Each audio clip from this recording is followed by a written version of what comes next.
একদিকে নারীর টানে ঘরমুখো মানুষ, অন্যদিকে রাজধানীতে গভীর রাত পর্যন্ত চলছে শেষ মুহূর্তের ঈদ কেনাকাটা। নিউ মার্কেটে রয়েছেন সহকর্মী মাহমুদুল হাসান নাজিম, যুক্ত হব তার সাথে। নাজিম, মধ্যরাত পেরিয়ে বর্তমানে নিউ মার্কেটে ভিড় কেমন দেখছেন? ক্রেতাদের সমাগম বা কেমন, আর তারা কি বা বলছেন? স্বর্ণা, আপনাকে জানিয়ে রাখতে চাচ্ছি আসলে একদিন বাদেই কিন্তু ঈদ, সব মিলেই কিন্তু আসলে নিউ মার্কেট শেষ মুহূর্তের কিন্তু জমজমাট বেচা কেনা চলছে। ক্রেতার উপস্থিতি ছিল একেবারে চোখে পড়ার মতো।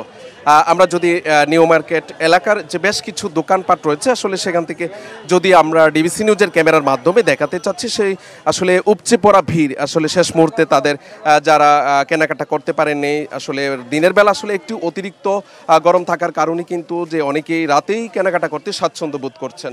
তো আসলে এই মুহূর্তে যদি আমরা একজন ব্যবসায়ীর সঙ্গে কথা বলার জানার চেষ্টা করব আসলে রাতের বেলা কেমন বেচা কেনাটা হচ্ছে, সব মিলিয়ে দিনে কেমন আপনার বেচা কেনা হচ্ছে আর রাতেটা কেমন হচ্ছে দেখলে।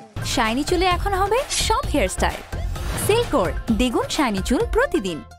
আসলে অতিরিক্ত গরমের কারণে দিনের বেলা আসলে কাস্টমার কম আসছে, রাত্রে ইফতারের পরে নামাজের পরে কাস্টমারের চাপ ভালো হয়।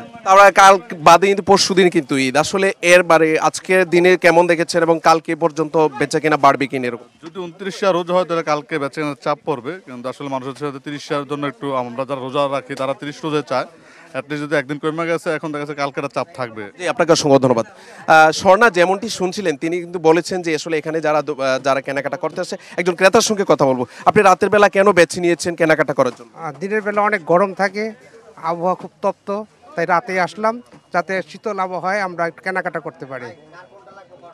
স্বর্ণা যেমনটি শুনছিলেন, আসলে তিনিও বলছিলেন যে আসলে রাতের কেনাকাটাটা অনেকটা নিরাপদ এবং স্বাচ্ছন্দ্য, যেহেতু আসলে দিনের বেলা প্রচণ্ড গরম থাকে, তাই এই যে রাতের বেলা কেনাকাটাটাকে তারা সবচেয়ে নিরাপদ এবং স্বাচ্ছন্দ্য বলে মনে করেছেন।